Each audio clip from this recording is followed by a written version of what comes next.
falando, né, sobre mercado e tendências, a automação hoje é uma realidade, né? É bem verdade que ainda muitas empresas ainda, né, nem sequer iniciaram essa jornada ou ainda estão no começo. Porque quando a gente fala de automação, a gente está falando aí de um portfólio gigantesco de possibilidades, de ferramentas e de serviços, né? Mas falando um pouco da importância e por que as empresas buscam automação, basicamente as motivações são as mesmas. Ou seja, a gente está pensando em diminuição de erro operacional, escalar o negócio, fazer mais com menos, né? Que isso aqui é uma narrativa que cada vez mais, né? Todo mundo fala, né? Os gestores, poxa, eu tenho que, o meu time não cresce, mas as demandas estão sempre crescendo, então a gente tem sempre que se reinventar para garantir que com aquele mesmo time a gente consiga dar conta do recado. E obviamente, quando você diminui erros operacionais e aumenta a eficiência, você aumenta a excelência e a qualidade. Então, via de regra, esses são os motivadores onde todos os gestores buscam formas de automatizar os processos, as tarefas, atividades do dia a dia. E quando a gente fala de automação, a automação é uma coisa democrática, porque ela está em todos os pilares. A automação não é uma coisa específica da TI, não é uma coisa específica da área de tecnologia. É uma oportunidade que todos os departamentos de empresas podem utilizar. Aqui a gente trouxe alguns exemplos, tá? Mas aqui é só para demonstrar que realmente todo mundo pode se beneficiar com esse tipo de solução. Por exemplo, aqui a gente traz alguns exemplos, né? Automação envolvendo contas a pagar, contas a receber, reembolso. Recursos humanos, RH é um departamento que tem muitas oportunidades de automação e são automações que não são tão complexas assim, então de uma maneira rápida a gente consegue entregar. Então, por exemplo, solicitação de férias, processo de onboarding e offboard, né, contratação e demissão. Então, cada departamento, você tem um pool grande de oportunidades de automação. Tá? E quando a gente fala de automação, a gente está aqui falando de uma sopa de letrinha de diversas possibilidades de ferramentas e soluções para auxiliar nessa jornada. Então não tem aquela bala de prata onde com ela você faz tudo. Aqui, de fato, você tem um cardápio grande de opções. Então, por exemplo, quando eu estou falando de automação e infraestrutura, a gente tem o exemplo do Ansible, do Red Hat Ansible, que é um exemplo de automação, onde você pode executar automações de execução de comandos em sistema operacional, em dispositivos como Firewall, Storage, comutador, enfim, você consegue fazer diversas integrações no nível de infraestrutura. Quando a gente fala de inteligência artificial, aí aqui abre para uma gama gigantesca de possibilidades. Por quê? Várias ferramentas de automação ou já estão com a IA embutida dentro da solução, ou permite uma integração. Então você usa o melhor dos dois mundos, ou seja, a IA para entender o que está acontecendo e aprendendo e disparando automações, e a ferramenta em si que vai executar aquilo que a IA determinar, baseado no conjunto de dados que ela tá monitorando. RPA. Aqui é uma outra tecnologia muito poderosa, onde a partir de robôs a gente consegue mimetizar, a gente consegue simular um comportamento humano. Então vamos supor, de repente você tem uma tarefa do dia a dia, onde todo dia você chega na empresa, no escritório, se loga no portal, baixa o arquivo de uma planilha com algum conjunto de informações, pega os dados que te interessam e encaminha para um grupo de e-mails. Por exemplo, estou dando um exemplo de uma atividade, de uma tarefa manual. Você pode, com RPA, criar um robô que vai fazer exatamente isso que você faz diariamente, já que é um trabalho repetitivo, que não tem intelectual envolvido, é mais uma coisa de baixar o arquivo, pegar as informações e mandar. Então, situações desse tipo, a gente consegue fazer com RPA, além de fazer integrações entre sistemas. Então, aqui também é uma ferramenta muito poderosa de automação. Uma outra vertente, soluções no-code. Plataformas no-code te permite, ou low-code, né? Tem low-code e no-code. Permite com que você crie software com uma velocidade muito grande. Então, às vezes, a TI tem o seu tempo, né? Os projetos de TI, o desenvolvimento tradicional leva tempo, é uma coisa custosa. Então, esse tipo de solução tem ganhado muita aderência no mercado. Daqui a pouco eu vou mostrar para vocês os dados da Gartner, que mostra que low-code e no-code já está liderando aí a questão de contratações por parte de empresas, porque é uma forma muito rápida de você, de repente, pegar um processo lá que você controla numa planilha, você cria um software e faz aquela gestão. Pô, quero criar um cadastro de alguma coisa que hoje eu nem tenho, você cria rapidamente. Então, é uma forma de acelerar a digitalização de tarefas. Quando a gente fala de CI e CD, aqui a gente está falando de pipeline de desenvolvimento. Então, aqui é uma outra vertente de automação. onde você pode criar uma esteira, onde a partir do momento que o desenvolvedor comita um código-fonte, automaticamente vai ser feito um conjunto de tarefas automatizadas, compilação do pacote, execução de testes unitários, SonarQube para dar uma analisada na qualidade do código. Se passar, faz o deploy para um ambiente e segue realizando outros testes de performance, de usabilidade. Então, aqui a gente fala também que a automação ajuda o desenvolvimento do time de tecnologia. A partir do momento que você automatiza testes e coloca isso numa esteira, você está garantindo também a qualidade do seu software. Então, você vai estar conquistando aí a simpatia e a satisfação da área usuária ou até mesmo do seu cliente. BPM, aqui é uma outra tecnologia de automação focada em processos, tá? Então isso é uma coisa que toda empresa tem processo. Qualquer coisa basicamente é processo, né? Desde uma solicitação de férias até contratação, até processos internos, gestão de incidentes, gestão de problemas, gestão de fluxo de caixa, gestão de fornecedores, esteira financeira. Então tudo a rigor é processo. Muitas empresas ainda não têm todos os processos digitalizados. Então, qual que é a desvantagem? Você não tem uma gestão efetiva. Então, esse tipo de solução ataca esse tipo de necessidade. E é algo muito corriqueiro nos dias de hoje. Pegando toda essa sopa de letrinhas que eu falei aqui, Ansible, inteligência artificial, RPA, no-code, CI, CD e BPM, são todas tecnologias que a fábrica DS pode suportar. Tá? Então a gente trabalha com esse cardápio, tendo especialistas em cada uma dessas vertentes. Então você pode contar com a Fábrica DS para a sua jornada, e não só para um pedacinho específico. A gente consegue fazer o todo com você dentro de um projeto grande, cadenciado, então a gente tem condições aí de te ajudar a virar a chave das tarefas manuais. Falando um pouco de mercado e de tendências, aqui vou trazer um número interessante da Gartner, que fala o seguinte: 41% dos funcionários que não são de tecnologia, ou seja, estamos falando aí do pessoal de negócio, personalizam ou criam dados ou tecnologia. Isso vai de encontro com algumas tecnologias que eu comentei há pouco. Por exemplo, soluções BPM, várias delas são low code, então a própria área de negócio consegue ter alguma autonomia. Plataformas low code e no code também permite esse ganho para a área de negócio, o que faz com que também tire um pouco da pressão do time da tecnologia, que pode ficar focado naquelas coisas mais complexas, né? Que realmente demanda um conhecimento mais técnico. Então aqui já é uma realidade dada. Quase metade do público que não é de TI já está fazendo alguma coisa do ponto de vista de automação. E de acordo com a Gartner, até o final de 2025, metade de todos os novos clientes, no-code e low-code, também virá de compradores de negócio, que estão fora do time de tecnologia.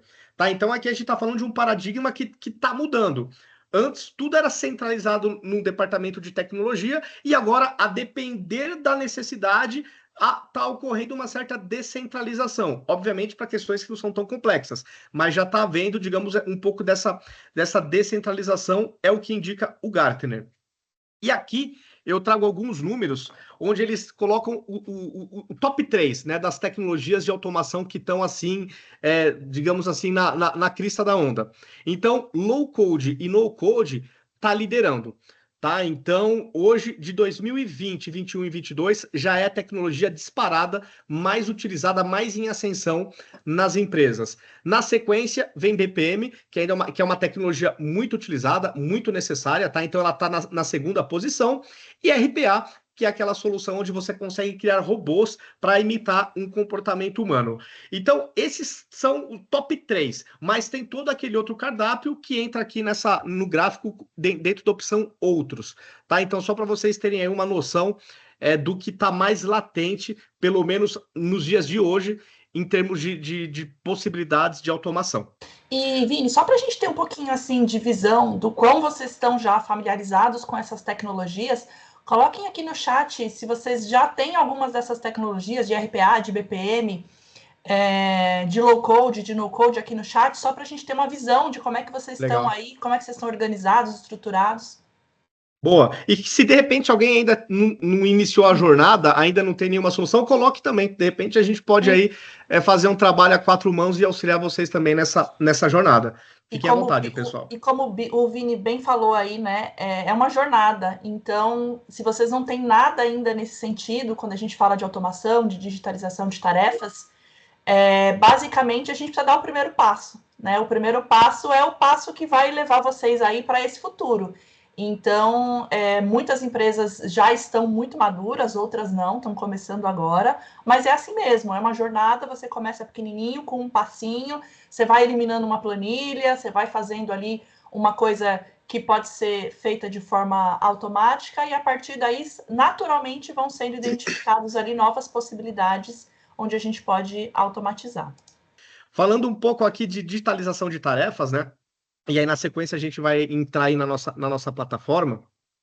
Quando a gente fala de atividades manuais, ou seja, aqueles processos que não estão num BPM, que não tem RPA, que de repente não teve uma construção em alguma plataforma que agilize o desenho como no code, low code, quando as pessoas estão basicamente em trocas de e-mail, em trocas de telefonema e WhatsApp, ou seja, é o que eu costumo falar de informalidade, a gente passa a ter aqui alguns problemas do ponto de vista de gestão dos processos dentro de uma área.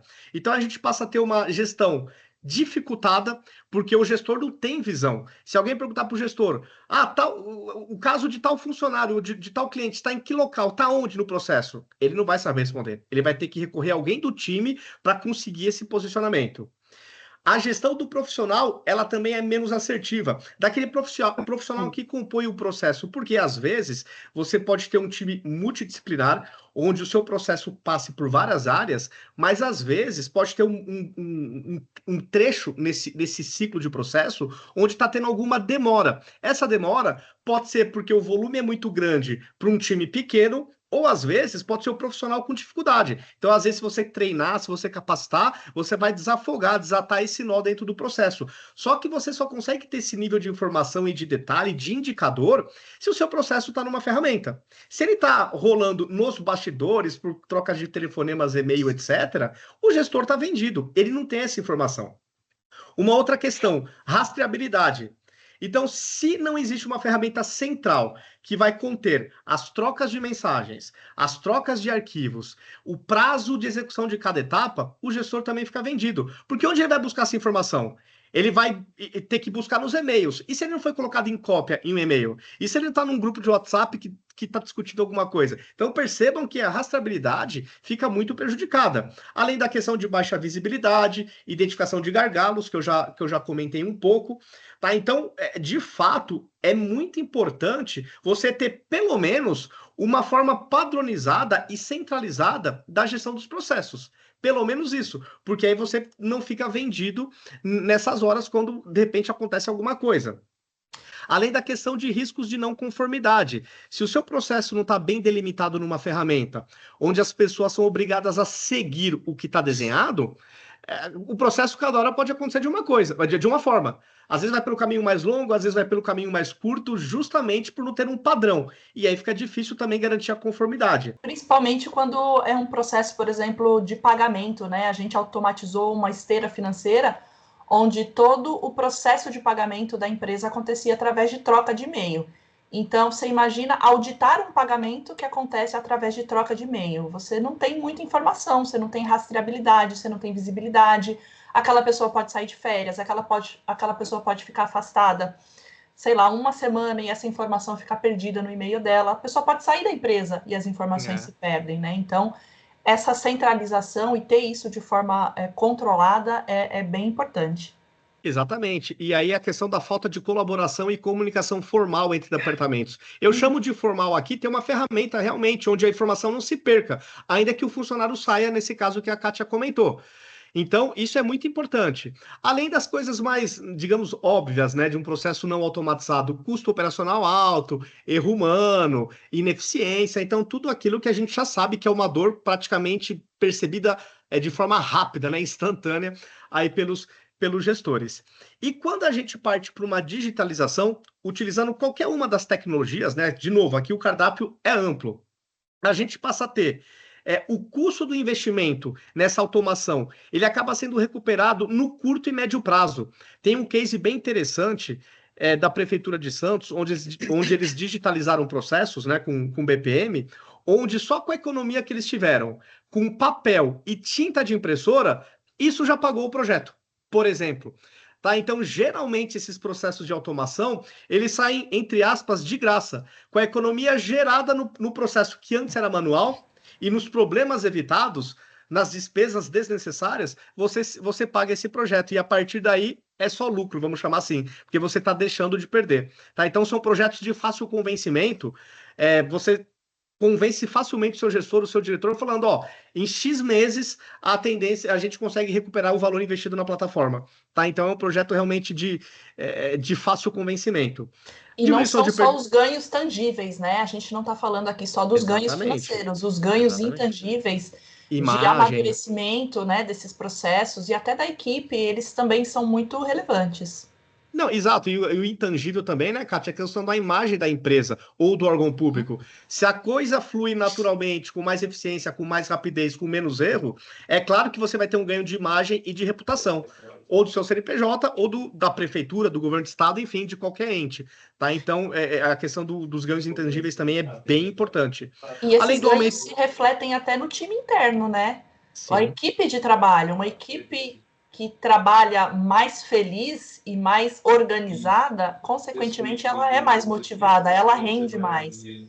Isso a gente sabe que também é um desafio para os gestores, né? Com certeza. E às vezes também, né, as pessoas, algumas, né, profissionais têm uma mentalidade errada do tipo assim, essas ferramentas vão me tirar o emprego, vão me substituir. Cara, isso não é verdade. O que acontece na prática é que as tarefas repetitivas que não dependem de um fator intelectual para ser executada, elas sim são eliminadas. Só que o profissional, ele faz coisas mais nobres. Ele fica focado na estratégia, em questões táticas, então ele fica focado em questões intelectuais. Aquilo que é repetitivo, que é de controle, deixa para uma ferramenta. Tá? Então, isso também é um estigma que, às vezes, é uma barreira desnecessária para uma empresa começar a entrar nessa jornada. Tá? Então, esse é um ponto também importante. Falando um pouco agora de tecnologia no-code, e aí, na sequência, entrar na nossa plataforma. Lembrando que aqui é uma das vertentes de automação. Nesse webinar, a gente vai focar no no-code, mas todo o resto daquele guarda-chuva que eu já mostrei, vocês também podem contar com a Fábrica DS.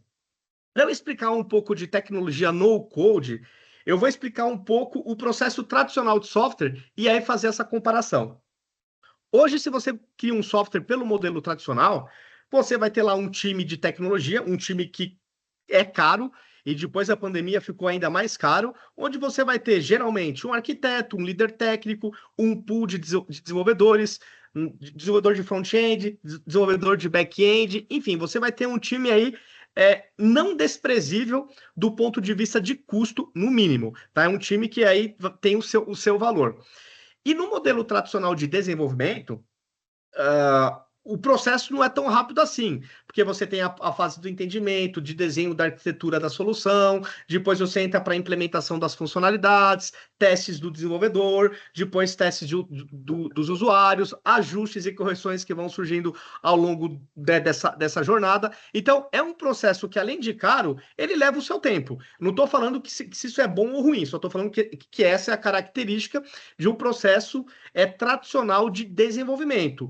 Custo e prazo costumam ser ofensores padrões nesse tipo de desenvolvimento. Quando a gente fala de plataformas no-code, a gente muda completamente esse paradigma. Por quê?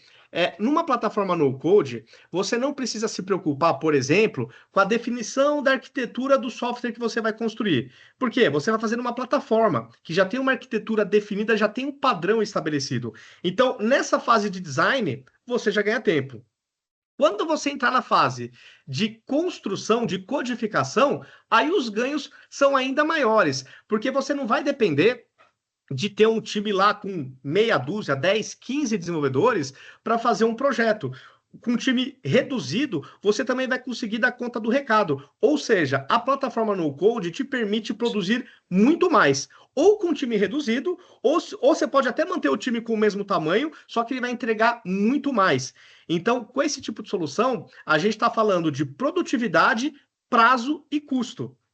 Tá? Então, dependendo do que você modela numa ferramenta no-code, sem nenhum exagero, em poucas horas ou poucos dias você termina a sua implementação.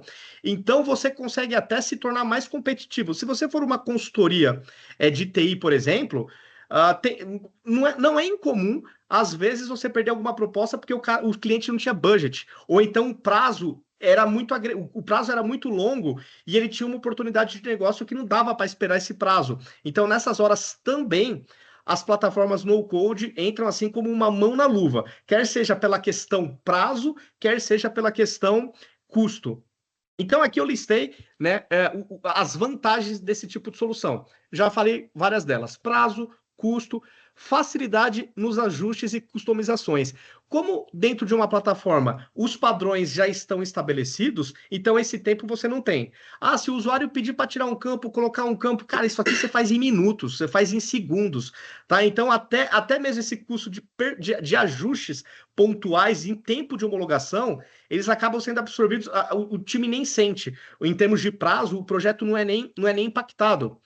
A questão dos testes, como está dentro de uma plataforma que tem padrões de desenvolvimento, então os testes também não precisam ser tão amplos assim, porque está dentro de uma plataforma, dentro de um ambiente mais controlado. Então, aqui são as vantagens, tá, em se ter esse tipo de tecnologia suportando o seu desenvolvimento. E agora, falando mais especificamente do Arquiva, que é a plataforma da Fábrica DS no Code e barra low code, daqui a pouco vocês vão entender o porquê, a gente consegue dar esse ganho para o nosso cliente no desenvolvimento de suas aplicações.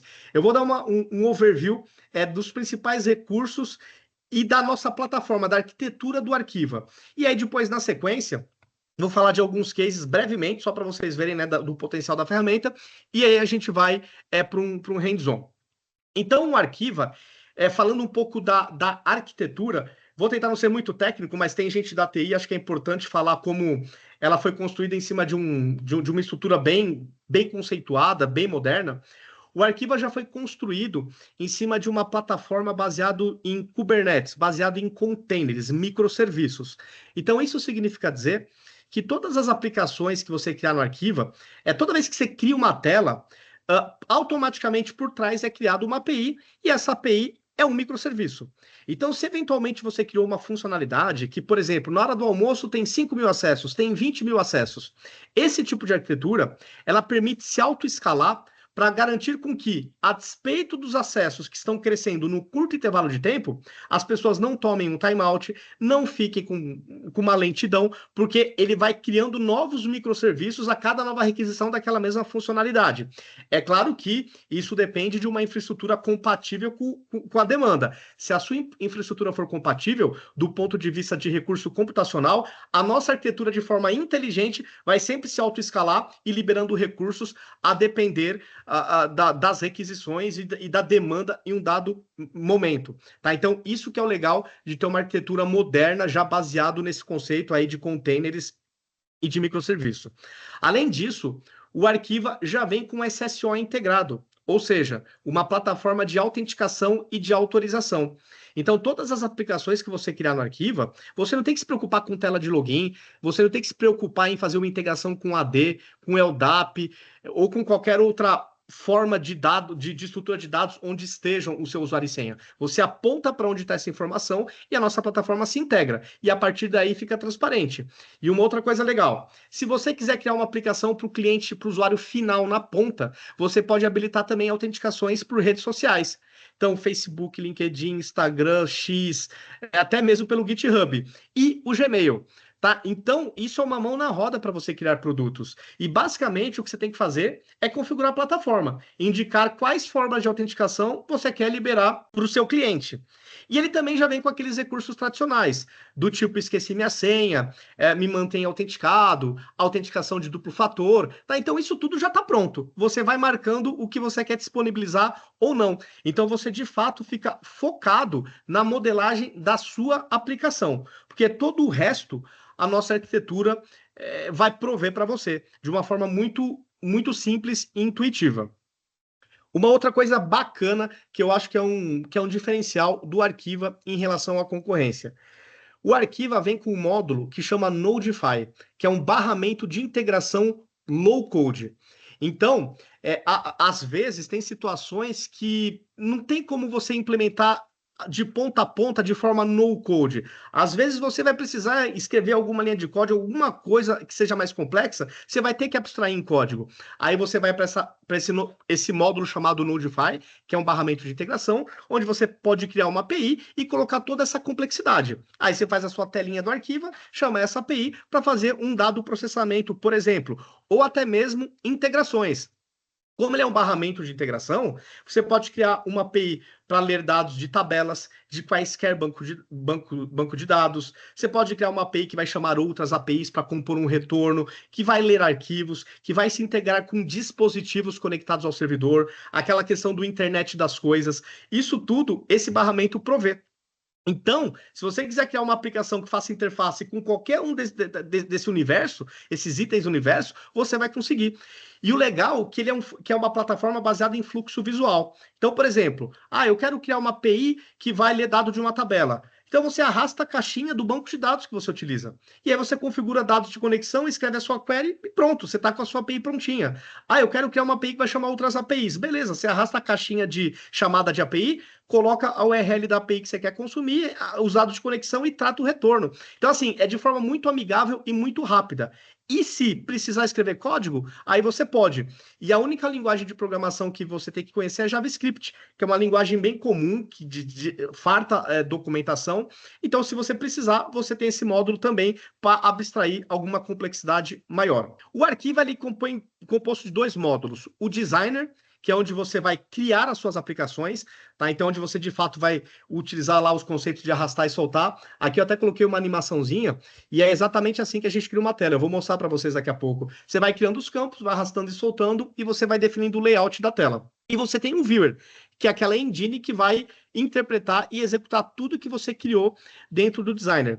Uma coisa importante, o Arquiva é uma plataforma white label, tá? Então, você pode trocar o logo da empresa, colocar o logo do seu cliente, o logo da sua empresa, mudar esquemas de cores, mudar fontes. Embora seja uma plataforma no-code, ela te permite aí, ela tem umas flexibilidades do ponto de vista visual. Você pode colocar menu lateral, menu superior, lateral e superior. Então você tem algumas possibilidades de customizações. E o Arquiva é uma plataforma onde todas as telas são 100% responsivas.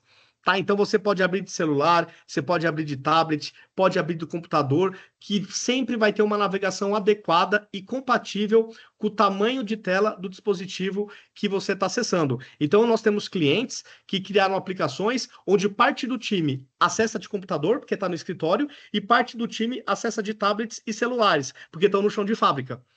Tá? Então, isso é super tranquilo, esse tipo de situação. E acho que uma coisa que vale aqui reforçar também é esse perfil de parceria que a Fábrica DS tem com seus clientes.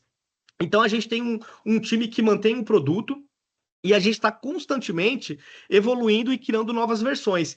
E as versões são compostas por muitas sugestões que os nossos clientes passam. Tá? Então, se de repente você precisar de algum recurso muito necessário para fazer a sua implementação, a sua construção, e de repente a nossa plataforma ainda não tem, entre em contato com a gente vai entender a sua necessidade e a gente vai priorizar e vai fazer a evolução do produto. Porque a nossa intenção é que os nossos clientes sejam sempre atendidos, para que perenize a assinatura do nosso serviço, tá? Então a gente é muito parceiro nesse sentido. Falando aqui de cases, alguns exemplos, tá? De cases que a gente fez aqui para alguns clientes. Tá? A gente aqui fala o setor de atuação, a gente não falou com os clientes para pedir autorização, então a gente está citando de que ramo de negócio eles atuam. Então, para uma grande empresa de telecomunicação, a gente fez a gestão do fluxo financeiro, onde existia muitas trocas de mensagens, onde se tinha poucas integrações sistêmicas.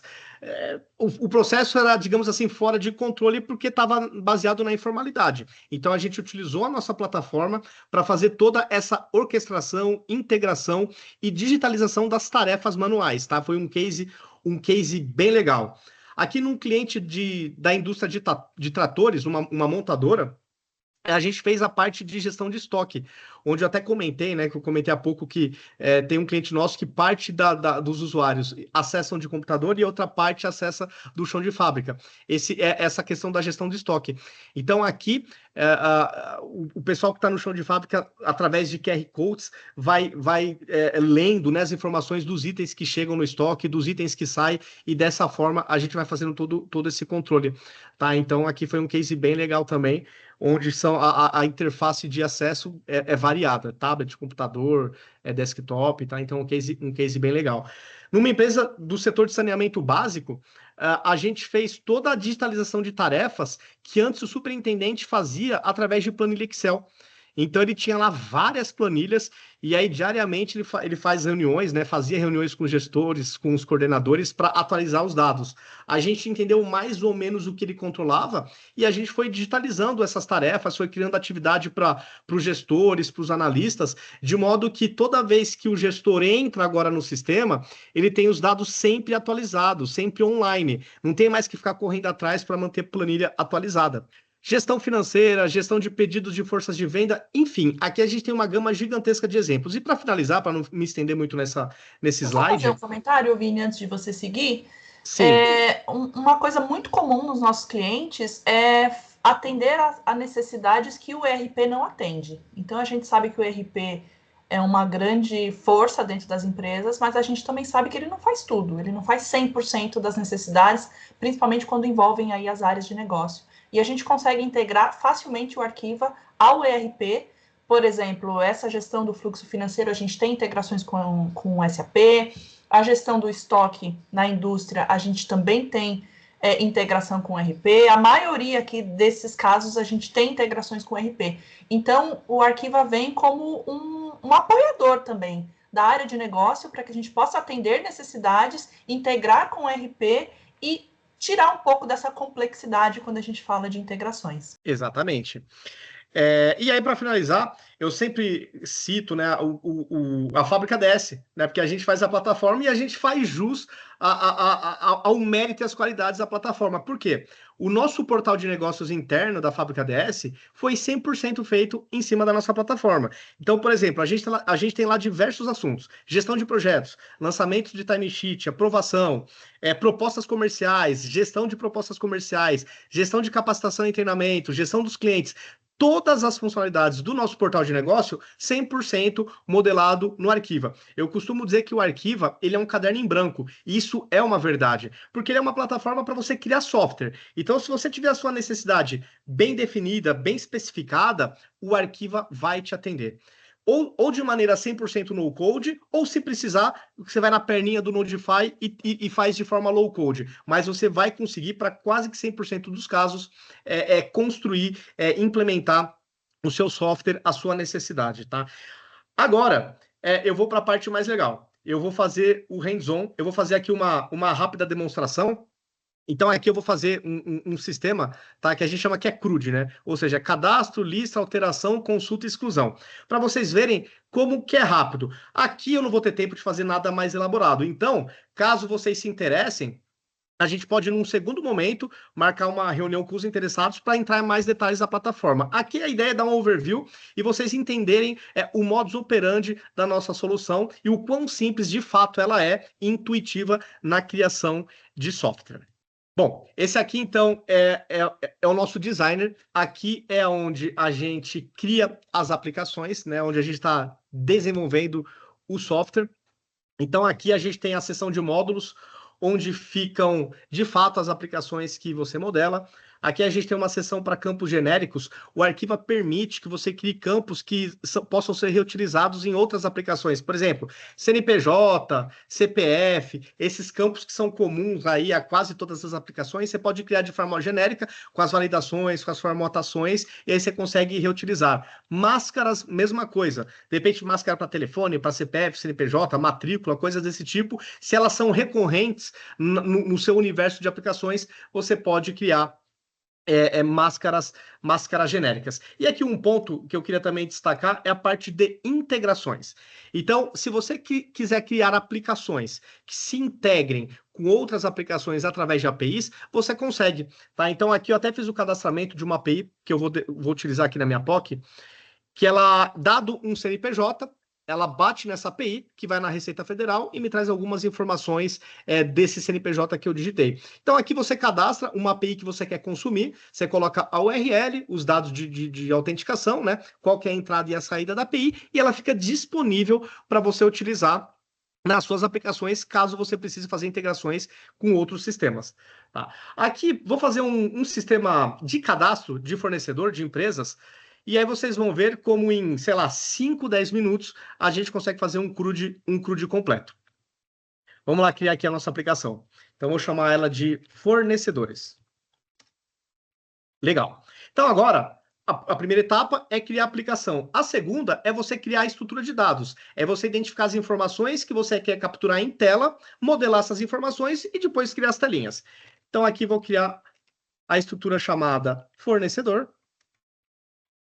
E dentro dela agora eu vou identificar os campos. Então, por exemplo, nesse meu cadastro, eu vou ter o campo CNPJ. Legal, criei aqui o campo CNPJ. Agora eu venho aqui e configuro esse campo. Vou falar que ele vai ser um campo do tipo texto e vou colocar aqui uma máscara. Vou falar que essa é a máscara. Quando eu coloco 000, ele entende que é só números. Tá? Se eu colocar XXX, é alfanumérico. Então, vou colocar aqui a máscara de empresa. Beleza. Vou salvar. Vou criar aqui um campo razão social. E aqui eu também posso editar o label, a forma como esse campo vai aparecer na tela. Então, aí eu vou colocar aqui um espaço, vou por acento, né? Razão social. Então, esse vai ser o label na minha tela. Vai ser um campo obrigatório. Vou colocar o campo estado, o campo município, e o campo logradouro, por exemplo. Logradouro. Legal. Então, agora eu vou criar aqui o meu formulário, minha telinha de cadastro. Então, vou por aqui, cadastro, fornecedor. Legal. Aqui estou com a minha folha, com o meu caderno em branco. Então, eu vou colocar um título para a minha página, cadastro, fornecedor. Posso pôr subtítulo, sei lá, tela inclusão, por exemplo, só para vocês verem. E aqui nas setinhas, eu posso criar colunas, posso criar linhas. Então, por exemplo, eu quero deixar na primeira linha o CNPJ, vou incluir uma nova linha. Na linha de baixo, eu vou colocar estado e município, por exemplo, e na linha de baixo eu vou colocar o logradouro. Não tem o layout, poderia ser de qualquer forma, tá? Aqui é só para vocês verem. Então, legal. Aí na linha de cima, eu vou arrastar e soltar o CNPJ, vai ficar aqui na primeira linha.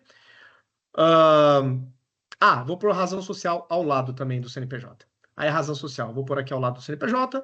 Na linha de baixo, eu vou pôr estado, município e logradouro.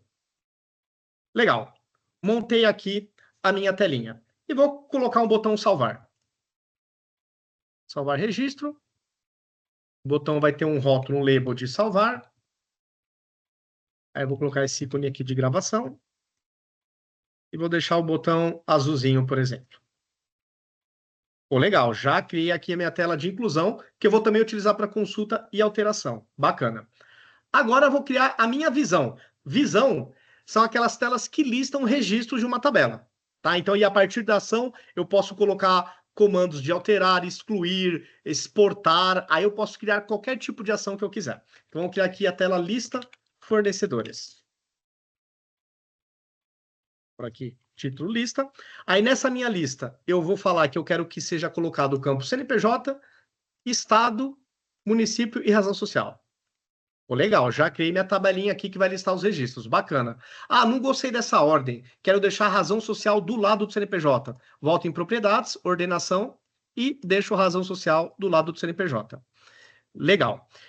Vamos fazer de forma interativa. Por enquanto eu vou fazer isso. Agora eu vou colocar no menu e a gente vai navegar. Aí depois eu vou incrementando, pondo mais ações. Então agora eu vou configurar o menu dessa minha aplicação. Vou colocar aqui um item de menu chamado fornecedor. Aí vou criar aqui uma página para a inclusão. E aí aqui eu vou indicar o formulário de cadastro que eu acabei de modelar. Então aqui vai ser... Não, vou fazer o seguinte, melhor. Aqui vai ser o item pai do menu. Então aqui é o item pai, fornecedor. Legal. Agora dentro de fornecedor vou colocar os itens filhos. Então eu vou colocar inclusão, E aí na tela de inclusão, eu vou mandar chamar o formulário que a gente criou agora há pouco. O formulário foi aquela telinha que eu fui arrastando e soltando, né? Então, eu vou pegar aqui o formulário, cadastro fornecedor. Legal. Se eu vim aqui agora para o Viewer e der um F5, então já vai aparecer aqui o item de menu fornecedor. Legal. Então, a minha telinha de inclusão já está aqui. Legal? Vamos aqui fazer um cadastro. Legal. Cadastrei. Agora eu vou configurar no menu a visão, que é a tela que vai me listar os registros que eu cadastrei. Então, eu vou voltar aqui no menu e vou incluir agora lista fornecedores. A tela de lista fornecedores. Legal. Venho aqui em redirecionamento, visão. Aí eu vou escolher a lista que a gente acabou de criar agora. Legal. Vou voltar aqui para a minha telinha. Vou dar um F5. Ó, já apareceu aqui, ó, lista fornecedores. Então, quando eu entro aqui, ó, já apareceu aquele fornecedor que eu criei. Legal. Agora vamos colocar mais ações aqui. Eu quero permitir que o usuário edite e exclua um registro. Então, vou voltar aqui para o designer. Vou voltar aqui na minha visão e vou incluir a possibilidade dele excluir registros. Então, vou colocar aqui, o label vai ser remover. Vou colocar aqui o ícone de uma lixeira, por exemplo. E vou deixar esse ícone vermelhinho. Legal. Então, se eu der um F5 aqui, vai aparecer agora, ó, a lixeira. Agora eu já posso remover. Se eu excluir o registro, fim de papo, foi excluído. Pô, legal. Eu quero que aqui na minha lista, nessa minha visão também, eu já quero colocar um botão para a tela de incluir. Deixar tudo centralizado nessa tela. Então, aqui vou colocar um botão que eu vou mandar redirecionar para o formulário de cadastro. E vou colocar aqui um label de novo. E aí colocar aqui um ícone de um maisinho. Só para ficar bonitinho. Vou colocar aqui um maisinho. Legal. Então agora já vai ter um atalho para incluir. E vou colocar aqui a opção para editar registro também. Então, editar registro. Quando clicar no editar, vai para o formulário cadastro fornecedor. Essa minha ação vai chamar alterar. Aqui eu vou colocar um ícone qualquer, só para vocês verem. Legal. Então agora, se eu voltar para a minha lista e der um F5, ó, agora já tenho o botão de incluir aqui. Então vamos colocar aqui um fornecedor. Legal. Eu posso mudar o fluxo. Aqui, quando eu salvo, ele continua na página, mas eu posso mudar esse comportamento. Eu venho aqui agora no meu formulário, no botão salvar, e falo o seguinte, ó, toda vez que o usuário clicar no salvar, eu quero que volte para a minha lista, que direcione para a minha lista atualizada. Então, agora eu volto aqui, vamos fazer aqui um novo cadastro. Ó, entendeu? Percebam como é fácil com uma ferramenta no-code. Você vai definindo comportamentos, características de maneira muito, muito rápida. E agora eu vou mostrar uma coisa que vocês vão achar bem interessante. Eu vou colocar uma inteligência nessa tela e vou colocar uma integração chamando uma API. Eu vou digitar o CNPJ e depois que eu digitar, ele vai bater numa API de terceiro que vai me popular esses campos automaticamente. Então agora eu vou utilizar o nosso motor de regras que sem nenhuma linha de código, a gente consegue fazer muitas coisas. Primeiro, eu vou fazer o seguinte, eu vou criar uma regra que vai ocultar todos os campos, menos o CNPJ, só para mostrar recursos para vocês mesmos. Ocultar campos. E aí eu vou falar o seguinte, quando a gente cria uma regra, a gente tem aqui os gatilhos de disparo. Então, eu posso criar uma regra que vai ser executada quando a tela é carregada, quando eu saio de um campo, quando eu clico num botão, quando eu gravo um formulário. Então, aqui a gente tem os gatilhos de disparo. No caso de ocultar campos, vai ser baseado no evento carregar a tela. Então, toda vez que eu carregar minha tela, eu vou deixar invisível os campos estado, logradouro, município e razão social. Legal, vou salvar aqui. Bacana. Agora vou de novo na minha tela de inclusão. Ó, só veio o CNPJ, já ocultou o resto. Agora eu vou fazer uma integração. Quando eu digitar o CNPJ, ele vai me chamar uma API e vai exibir os campos que eu ocultei preenchidos. E somente leitura. Legal, então vamos voltar. Então agora eu vou criar uma outra regra, que é uma regra que vai chamar obter dados CNPJ. Legal. Aí essa regra vai ser baseada no evento sair de campo. Então, toda vez que eu sair do campo CNPJ e ele estiver preenchido, então eu vou executar uma regra de integração. Aí eu vou escolher a API que eu cadastrei, que é a API obter CNPJ. Aí o sistema vai me mostrar o que essa API recebe na entrada e o que ela me retorna. Então, basicamente, aqui eu vou linkar com os meus campos da tela. Então, o CNPJ que a API espera receber vai pegar do campo CNPJ da minha tela. O nome, que é a informação que a API retorna, eu vou jogar no campo razão social. O campo UF, que a API retorna, eu vou jogar no campo estado. Município no campo município. E logradouro no campo logradouro. Legal. E aí eu vou fazer o seguinte. Os campos eu tinha ocultado, né? Então eu vou fazer preencher os campos e vou torná-los visíveis de novo.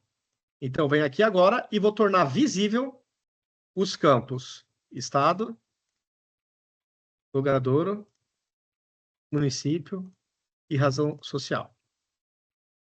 Legal. Então, vamos voltar aqui para a nossa telinha de inclusão. Vamos pegar aqui um CNPJ de uma empresa conhecida, sei lá, CNPJ Banco do Brasil, por exemplo. Deixa um monte de zero, então esse aqui tá até fácil. Vou fazer aqui, ó. 1, 2, 3. Ó, Banco do Brasil, aí traz as informações lá da Receita Federal, tá? Da API que eu mandei consumir. Ah, já que o campo veio preenchido, eu não vou deixar ele aberto para edição, porque já é um campo oficial, já veio dados da Receita, o usuário nem precisa editar. Então, eu vou fazer o seguinte, eu vou também deixar esses campos bloqueados, né? Somente leitura. Então, eu vou criar mais uma ação aqui na minha regra, onde depois que eu tornei os campos visíveis, eu vou tornar esses campos somente leitura. E aí, quais campos que eu vou deixar somente leitura? Estado, logradouro, município, razão social. Beleza. Então, se eu voltar aqui para minha telinha, ó, os campos vêm somente leitura. Então, aqui, pessoal, é um exemplo simples, mas é para demonstrar para vocês o poder, o quão simples e intuitiva é a nossa ferramenta. Então, aqui, sem nenhuma linha de código, a gente consegue fazer desde telas simples até telas extremamente complexas, onde, a depender do que o usuário vai me respondendo, eu posso adquirir um comportamento. Eu posso fazer uma informação sumir, uma informação aparecer, eu posso fazer uma integração. Então, aqui a gente faz o que a gente quiser com esse nosso motor de regras. Então, pessoal, a ideia desse webinar é mostrar assim, o quão intuitiva é. Se alguém tiver interessado, se alguém curtiu a nossa ferramenta, depois ergue a mão que o nosso time vai entrar em contato com vocês. A gente depois marca uma outra reunião, se aprofundando um pouco mais, mostrando mais a fundo o que a nossa plataforma é capaz de fazer. Por onde começar? Então, aqui, conforme eu até falei inicialmente, né? Então, toda essa sopa de letrinha de automações, a Fábrica DS tem especialistas, a gente consegue auxiliar vocês na jornada. Citamos a nossa plataforma como uma das possibilidades para se digitalizar tarefas, agilizar processo de desenvolvimento. Só que isso requer, digamos assim, um start, um início, né? Então, se você estiver no começo da sua jornada, ou se você ainda nem começou a fazer a sua jornada, a gente pode te auxiliar, tá? Então, aqui a gente põe um modelo padrão, onde a gente entra junto do nosso cliente, fazendo o assessment, entendendo o que eles têm de oportunidades de melhoria. De repente, tem aplicações que são tão antigas que também vale a pena a gente fazer uma modernização. Quais tarefas manuais são as mais críticas para a gente começar priorizando por essas atividades? Pô, baseado na natureza da atividade manual desse meu cliente, qual tecnologia eu posso utilizar? Às vezes pode ser um BPM, às vezes pode ser um RPA, às vezes pode ser um Ansible, às vezes pode ser a combinação de várias tecnologias, e aí entra aquele conceito da hiperautomação, onde a gente combina várias formas de automação para se atingir um objetivo, para se automatizar um processo de ponta a ponta. Então, cada caso é um caso. E a gente pode auxiliar vocês em toda essa parte do levantamento e da identificação da melhor tecnologia a ser adotada. Então, a gente faz todo esse ciclo até o momento até mesmo a priorização e execução dessa jornada. Geralmente, isso aqui não é um projeto só, tá? Isso aqui é uma jornada. Então, a gente vai indo aos poucos. Começa com um processo aqui, automatiza com uma tecnologia ali, e aí, ao longo de vários ciclos, vai se atingindo essa maturidade e essa automação aí da sua empresa como um todo, tá? Então, contem com a Fábrica DS, que a gente está totalmente disponível e capacitado para te auxiliar da melhor forma nessa sua jornada. Tá bom? E aí alguém pode pensar, mas automatizar é caro, né? Minha empresa não tem orçamento para começar um projeto de automação. Como o Vini falou, a gente trabalha num modelo de jornada, então a gente começa com alguns passos, começa fazendo esse assessment e essa análise para que a gente encontre uma maneira de fazer com que esse processo todo tenha um retorno e que seja viável economicamente também para dar esse start, ou para empresas que já estão num nível de maturidade maior, a gente também consegue analisar formas ali de fazer com que esse retorno seja facilmente conquistado. Bom, pessoal, então acho que é isso, tá? A gente está à disposição de vocês. Qualquer coisa, entre em contato. O nosso time também vai mandar um e-mail, tá? Com material, com as informações de contato. Então a gente está aí de portas abertas para atendê-los aí nas suas necessidades. Então eu queria agradecer o tempo de todos vocês. Espero que tenham gostado aí da nossa apresentação e até uma próxima oportunidade, pessoal. Muito obrigado. Obrigada, gente. Um ótimo dia para todos.